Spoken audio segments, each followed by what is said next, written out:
to a place so eerie that the air feels thick, like it's holding something back, something that doesn't want you to leave. You thought abandoned hospitals were just creepy stories told around campfires. But what if they were more than that? What if they were places where the echoes of the past linger, waiting for the right moment to speak? There's something unsettling about the idea of an abandoned hospital. These structures were once filled with life, with hopes, with desperate pleas for help. Now they stand silent and forgotten, their walls crumbling, the rooms empty, but not quite. What happens to the souls who were once cared for in these places? What remains when the lights go out? The nurses leave and the patient's cries fade into nothing. Tonight, I'm going to tell you a story that will make you think twice before you ever set foot in one of these forsaken buildings again. The story of a hospital that was abandoned, but never quite empty. It was supposed to be a routine urban exploration. A few friends, a flashlight, a camera, and a curiosity that couldn't be tamed. They thought the hospital was just another ruin to snap pictures of, a place to get some chills and make a good story out of. But what they didn't know was that this place was far from ordinary. This hospital had a dark history, a history that wasn't quite finished with the world. It had a past that would come crashing back into their lives.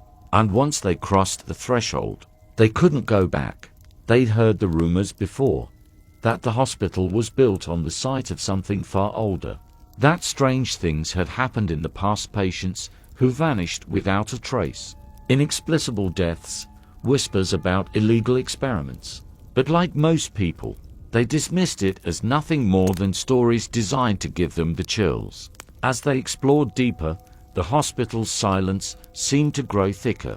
The air felt heavier with each step, the floor creaking beneath their feet like the building itself was holding its breath. They joked at first, talking louder to drown out the unsettling quiet. But soon, those jokes turned into nervous glances, and the camera started to pick up things they hadn't noticed with their eyes. Faint shapes lurking in the corners, faint voices when no one was there. And then, one by one, they began to hear something they couldn't ignore. Footsteps, not their own. It started softly, a tap, tap, tap in the distance. They thought it was just the building settling, but then it grew louder and closer. The tap, tap, tap turned into a slow, deliberate step, and that's when they realized they weren't alone.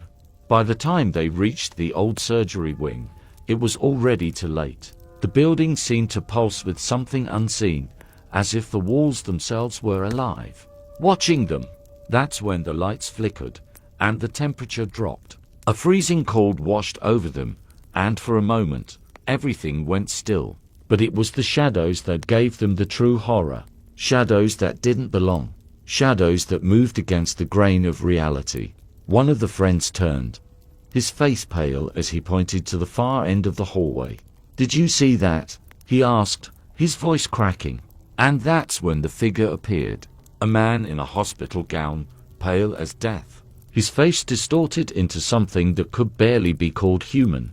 He shuffled toward them, his feet dragging across the floor in a sound that sent chills down their spines. His eyes were dark, lifeless, but somehow aware. Before anyone could react, the building seemed to come alive.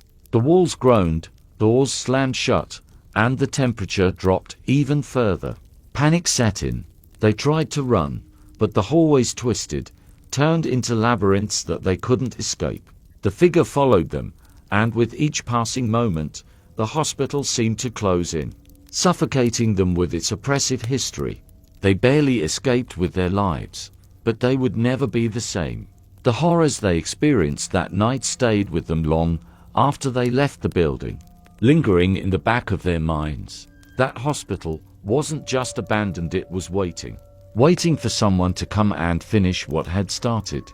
Sometimes, the past doesn't just stay in the past. Sometimes, it catches up with you, and you realize that some places are better left undisturbed.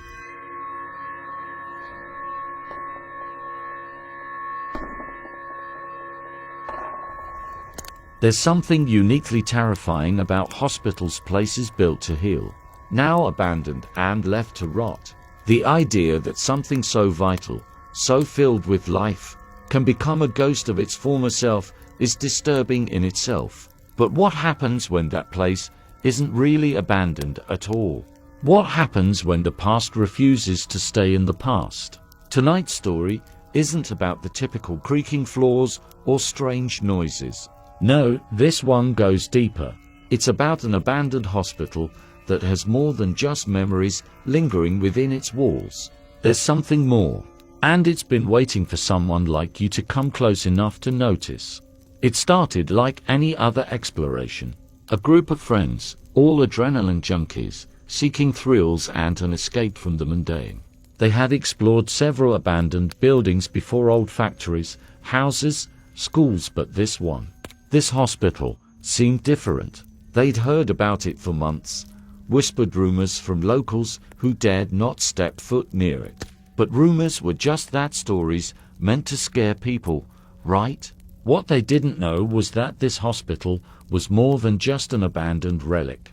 It was a place that thrived on fear, on the confusion of the living, a place where the dead refused to stay buried. And as they stood at the hospital's decaying entrance, none of them could have known that they had already crossed a line that would change everything. They entered the hospital at dusk, the fading light casting long shadows across the building's cracked exterior. The windows were shattered, and ivy crawled up the walls, but it still stood tall, looming, as if daring anyone to come closer. There was a thick silence in the air, the kind that presses against your chest and makes it hard to breathe. They made their way through the main lobby, snapping pictures, making jokes, as if the quiet was just a normal part of the abandoned building's charm. But there was something about the place, something odd. The air wasn't just still, it was heavy, oppressive. Every creak of the floor seemed louder than it should have been. Every shadow seemed deeper. As they ventured deeper into the building, they came across a hallway leading to the old surgical wing. The doors were rusted, and the windows covered in grime, but they managed to get inside. The operating rooms were filled with dust and cobwebs, the equipment long since rotted. Yet, there was an undeniable presence in the air. It wasn't just decay they could feel. It was as though the building was holding something back, something that didn't want to be found.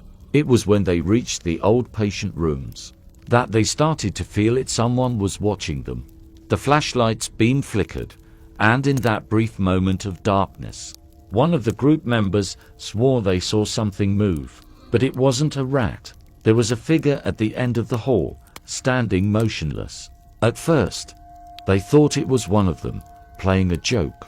But then it moved slowly, unnaturally, its head tilting at an odd angle. The figure was dressed in a hospital gown, but its skin was unnervingly pale, like it had been drained of all color. And its eyes were black, deeper than any shadow they had seen in the hospital. They turned to run, but the hallway stretched out farther than it should have. The doors they had passed earlier were gone.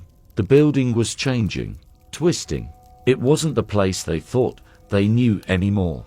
The group split up, trying to find a way out, but the hospital wasn't finished with them. The walls seemed to close in, the air growing colder with every step. And then they heard the whispers. At first, it was a soft murmur, like wind brushing against their ears, but soon it grew louder. "Help me." It was faint at first, almost like the voice came from inside their own minds. But then it became clearer. It was coming from behind the walls. They followed the sound, and it led them to the old morgue. The door was heavy, rusted, and completely untouched by time, but it opened easily. Inside, the temperature dropped drastically, the cold seeping into their bones. And then they saw it, an old gurney, lying in the middle of the room. Something was strapped to it. The figure from earlier, but it wasn't standing anymore. It was lying on the gurney, its chest rising and falling with shallow breaths. One of the friends stepped forward, reaching for the gurney, but as soon as their hand touched it, the thing's eyes snapped open, locking onto them. The whispers stopped. The room went deathly silent. Then it started to move again. The figure twisted and jerked violently, its limbs bending in unnatural ways as it sat up. And in a voice that was no longer human, it screamed. A scream that shattered the stillness of the hospital. A scream that echoed through the walls and into their very souls. The group scrambled to escape, but they weren't fast enough. The hospital had them now. It wouldn't let them leave. The walls seemed to close in, the rooms shifting, and the voices grew louder, echoing through the halls. And that was the last time anyone saw them. The hospital still stands today, abandoned, but not forgotten. Those who have dared to enter since have left with only vague memories. No clear recollection of what happened. The building has a hunger, a darkness that refuses to die. It's been said that it doesn't just trap you physically, it traps your very essence, keeping your soul in its walls long after your body has left.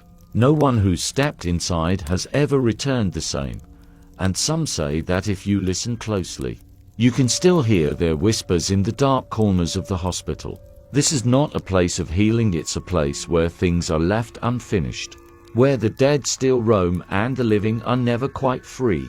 If you're curious to uncover more dark secrets like this, make sure to subscribe and check out the next video. You won't want to miss it.